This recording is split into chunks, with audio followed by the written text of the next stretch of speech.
जी हाँ दोस्तों, था आप लोगों का जिसका इंतजार वो घड़ी आ गई है। हे गाइस, मैं गणेश कुमार आज लेके आ गया हूँ पॉलिनोमियल का पार्ट 2 वीडियो, जिसमें आज हम सीखेंगे कि बहुपद का शून्यक क्या होता है, बहुपद का शून्यक कैसे निकालते हैं, बहुपद के शून्यकों का योगफल और गुणनफल क्या होता है, किसी बहुपद का शून्यक योगफल और गुणनफल कैसे निकालते हैं।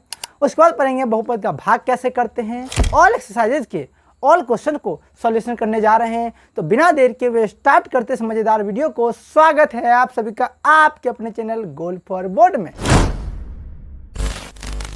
दोस्तों, हमने पिछली वीडियो में सीखा था कि बहुपद क्या होता है, बहुपद कितने प्रकार के होते हैं, चर अचर क्या होता है, बीजीय व्यंजक क्या होता है। बहुपद का प्रकार पढ़े थे पद के आधार पर, घात के आधार पर।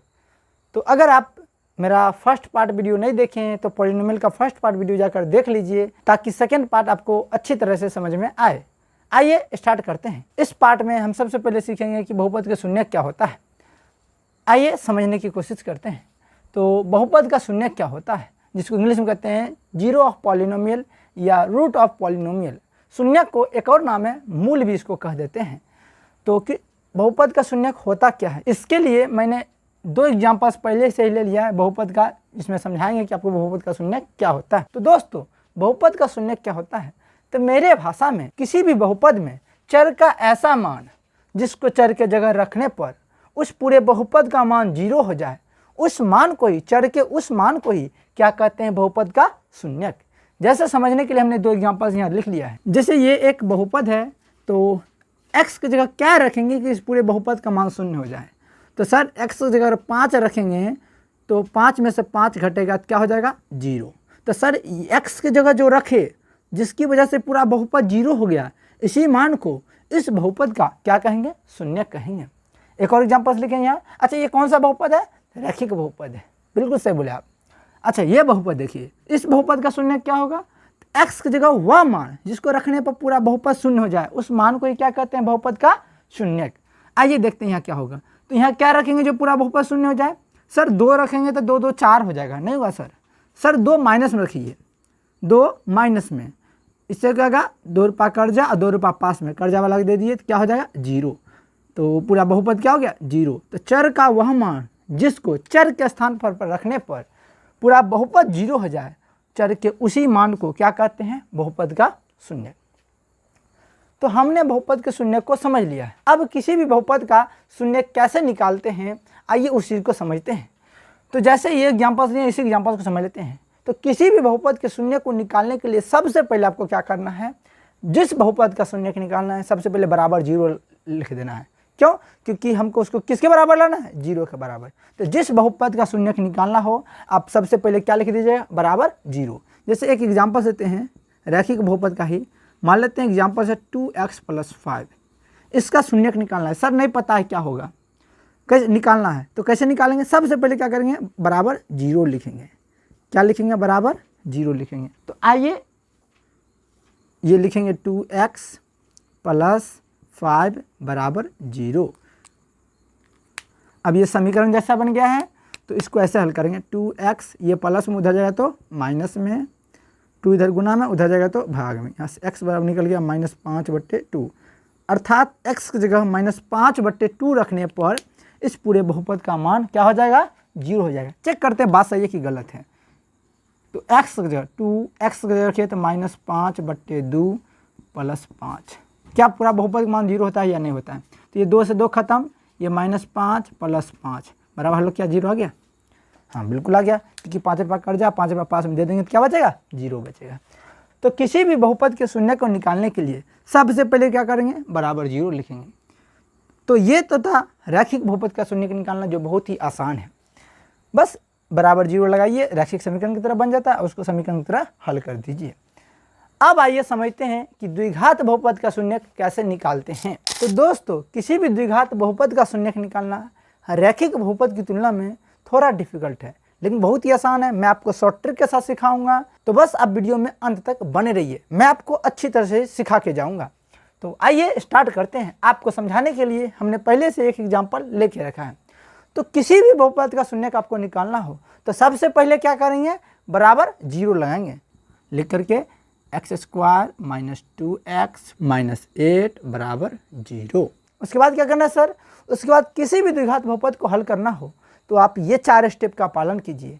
पहला स्टेप है कि बाहर बाहर वाली संख्याओं का गुना कीजिए। सर कैसे? तो बाहर बाहर वाली, यहाँ बाहर कुछ नहीं है तो कितना होगा 1, मतलब एक्स स्क्वायर के साथ जो है उसको बाहर वाली संख्या के साथ गुना कीजिए, इसको इससे गुना कीजिए। तो सर 1 को 8 से गुना करेंगे कितना होगा 8। अब इसका ऐसा गुणनखंड कीजिए जो जोड़ने घटाने पर बीच वाला पूर्णा चाहिए और गुना करने पर यही संख्या आना चाहिए। तो इसका 2 ही गुणनखंड है, एक तो ये 4 गुना 2 बराबर कितना आएगा 8, और दूसरा गुणनखंड है 8 को जब 1 से गुना करेंगे तो कितना होगा 8। यही 2 टुकड़ा है इसका। तो इसमें से कौन टुकड़ा है जिसको जोड़ने घटाने पर बीच वाला पूर्णा चाहिए और गुना करने पर वही संख्या आ रहा है? तो देखो तो इसमें से कौन है? तो 8 को 1 जोड़ेंगे 9 नहीं पूर रहा है। अच्छा 8 में से 1 घटाएंगे 7 बीच में नहीं है। लेकिन इस देखो 4 में 2 जोड़ेंगे 6 नहीं है सर। लेकिन 4 में से 2 घटाएंगे 2 सर है, लेकिन यहाँ माइनस में है, कोई दिक्कत नहीं, बड़ा वाला को माइनस में रख लेंगे, छोटा वाला को प्लस में कर देंगे। और सर यहाँ एक्स भी है तो अपना लोग भी कोई दिक्कत नहीं, एक्स लगा देंगे, यहाँ भी एक्स लगा देंगे, यहाँ भी एक्स लगा देंगे। अब ये जो आपको टर्म मिला इसी टर्म को क्या करेंगे -2x जगह उठा करके रख देंगे। आइए उठा करके रख देते हैं। तो और कुछ नहीं करना, इसको ऐसे रहने देना है, इसको भी वैसे रहने देना है, तो इसको भी वैसे रहने देना है, बराबर 0 जैसे वैसे रहने देना है। बस इसके जगह क्या करना है, ये -4x + 2x को लिख देनी है। क्यों किए थे सर ऐसा? ताकि ये 3 टुकड़ा जो है वो 4 टुकड़ा में बट जाए, जिससे हमको कॉमन लेने में आसानी हो। आप देखिए दोस्त, हमको यहाँ कॉमन ले सकते हैं। कॉमन क्या होता है सर? जो दुन्नुम है उसको कॉमन कहते हैं, जो दुन्नुम है उसे क्या कहते हैं कॉमन। अब देखो ये दुन्नुम में क्या तुमको कॉमन नजर आ रहा है? यहाँ x है, यहाँ भी x है सर, यहाँ 2x है, यहाँ 1x है, 1x दुन्नुम है सर, 1x को कॉमन ले सकते हैं। बचा कितना x? 1x बचा, माइनस तो माइनस, ये x कॉमन आ गया, बचा 4 सर। यहाँ आप जो चिन्ह है वो चिन्ह लिख दो। उसके बाद क्या करना है? अब इसमें देखो क्या कॉमन है, तो इसमें क्या कॉमन है? कुछ कॉमन नहीं नजर आ रहा है सर। तो अब देखो इसमें क्या कॉमन है, तो यहाँ देखोगे तो 2 कॉमन है, 2 के टेबल में दोनों आता है, तो 2 कॉमन है सर, तो 2 कॉमन ले लेंगे। और बचा सर यहाँ क्या? x यहाँ बच गया, माइनस क्योंकि 2 निकल गया तो यहाँ कुछ नहीं बचा, x बचा सिर्फ, और ये प्लस माइनस माइनस, 2 के पारा माट कितना बार में आता है? 4 बार में, तो वो 4 लिख दो यहाँ, बराबर 0 तो बराबर 0 लगा दो। अब क्या करना है? अगला स्टेप है एक बार ब्रैकेट के बाहर वाला लेना है और एक बार ब्रैकेट के अंदर वाला। चलिए लेते हैं, x + 2 एक बार x - 4 बराबर क्या लगा देना 0। एक बार ब्रैकेट के बाहर वाला, एक बार ब्रैकेट के अंदर वाला ले लेना, हो गया। अब दोनों को 0 के बराबर कर देना है, x + 2 बराबर 0 और x - 4 बराबर 0। सॉल्व कर दीजिए x। अब ये रैखिक समीकरण जैसा बन गया, तो x ये प्लस में उधर जाएगा तो माइनस में, x ये माइनस में उधर गया तो प्लस में, यहाँ से x बराबर निकल गया, अतः x बराबर -2,4 आंसर।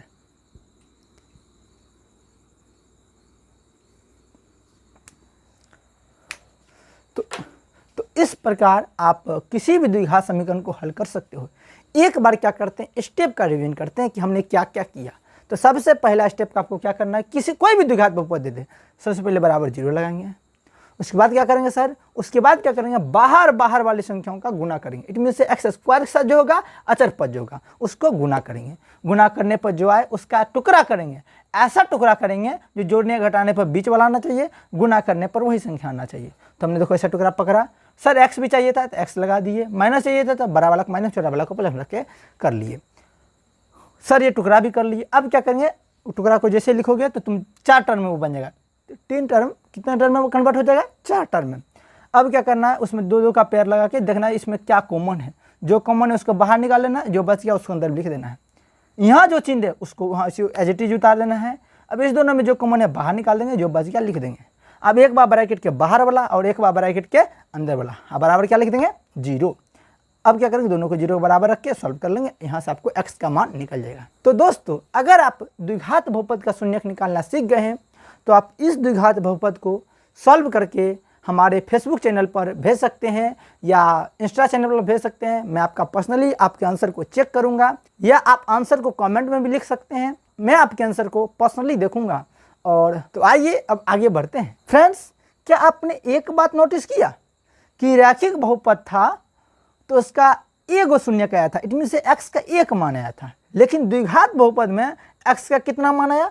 2 मान आया। इट मीन से हम कह सकते हैं कि जिस समीकरण में चर का घात जितना अधिकतम होगा उस समीकरण का शून्यक उतना अधिक होगा।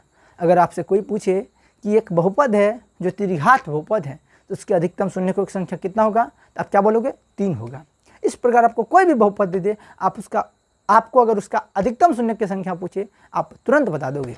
एक मिनट, कहाँ जा रहे हो आप लोग? एक बात और यहाँ से निष्कर्ष निकलती है कि अगर आपसे बहुत सारे ऑब्जेक्टिव सवाल में द्विघात बहुपद के शून्यकों का योगफल और गुणनफल इस तरह के सवाल पूछा जाते हैं, आप देख सकते हो बहुत सारे प्रीवियस में इस तरह के सवाल पूछे गए हैं।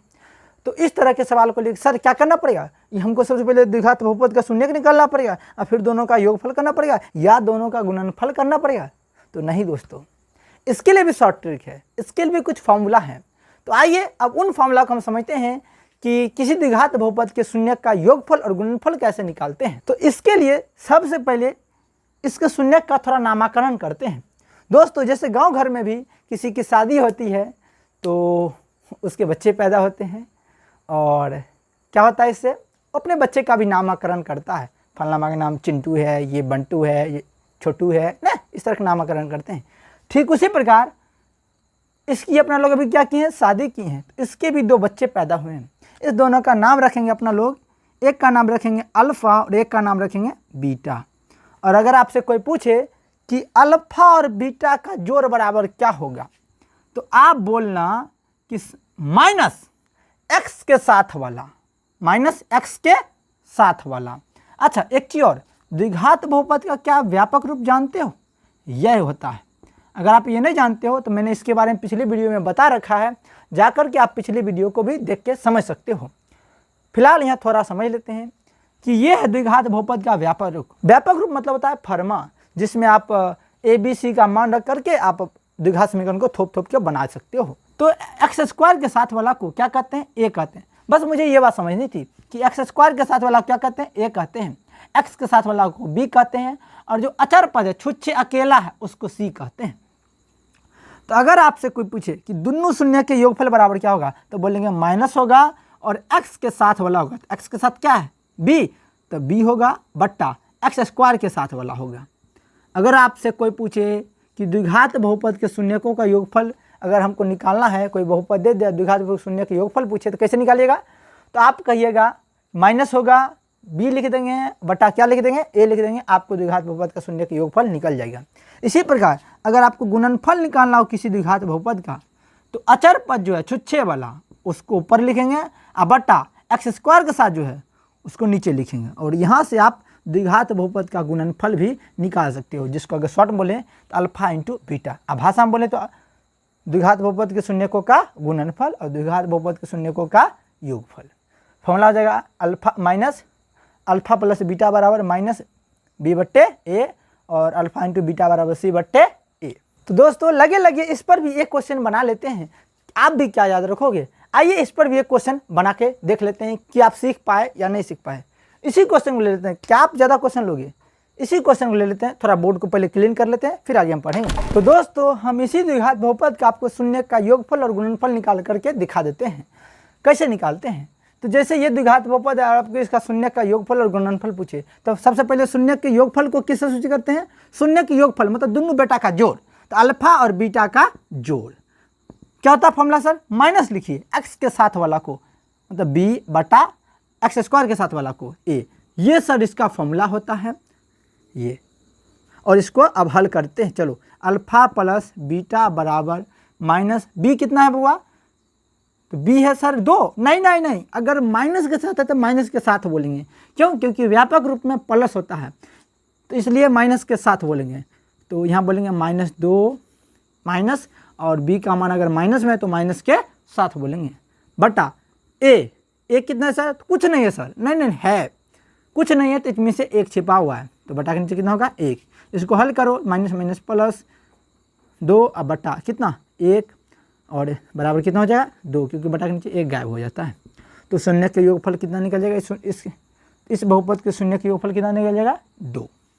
और इसका अगर गुणनफल पूछ दे, गुणनफल, तो सी बट्टे क्या होता है फॉर्मूला ए, सी कितना हो जाएगा -8। अगर माइनस के साथ है तो माइनस के साथ उसका मान बोलेंगे, बट्टा ए एक्स के साथ 1 बराबर -8। ये हो गया इसका शून्य। बहुत ही आसान है, क्या बोले, इस सब ऑब्जेक्टिव में पूछा जाता है, 2 नंबर में कभी सवाल नहीं पूछा जाता है। ऑब्जेक्टिव में भर भर के सवाल आता है, सो इसलिए हम इसको बताना इंपॉर्टेंट समझे। एक बात और साथ ही सीख लेते हैं कि अगर किसी द्विघात बहुपद के शून्य का योगफल और गुणनफल दिया हुआ हो तब उसका, और बोल दे बहुपद निकालने के लिए, तब कैसे निकालते हैं, तो उसके लिए भी एक फॉर्मूला होता है। दोस्तों, अगर आपको किसी द्विघात बहुपद के शून्य का योगफल और गुणनफल दिया हुआ हो और आपको बहुपद पूछ दे तो आप कैसे कीजिएगा, तो उसके लिए एक फॉर्मूला होता है, द्विघात बहुपद बराबर x² माइनस द्विघात बहुपद के यहाँ शून्य की योगफल लिख देंगे, उसको x से गुना कर देंगे और जोड़ देंगे द्विघात बहुपद का गुणनफल, मतलब शून्य को का गुणनफल को जोड़ देंगे।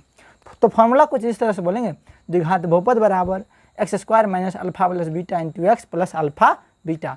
यहाँ आप शून्य का योगफल बैठा दोगे, यहाँ शून्य का गुणनफल बैठा दोगे, सॉल्व कर लोगे। इस पर क्वेश्चन हम नेक्स्ट वीडियो में बनाएंगे, क्योंकि अगर इस सबको ऐड किया जाए तो वीडियो बहुत लॉन्ग बन जाएगा और मेरे पास अभी वाईफाई अवेलेबल नहीं है, जिसके कारण अपलोड करने में थोड़ा प्रॉब्लम होती है। सो मैं इस चीज़ को फिर नेक्स्ट पार्ट में डाल दूँगा। तब तक के लिए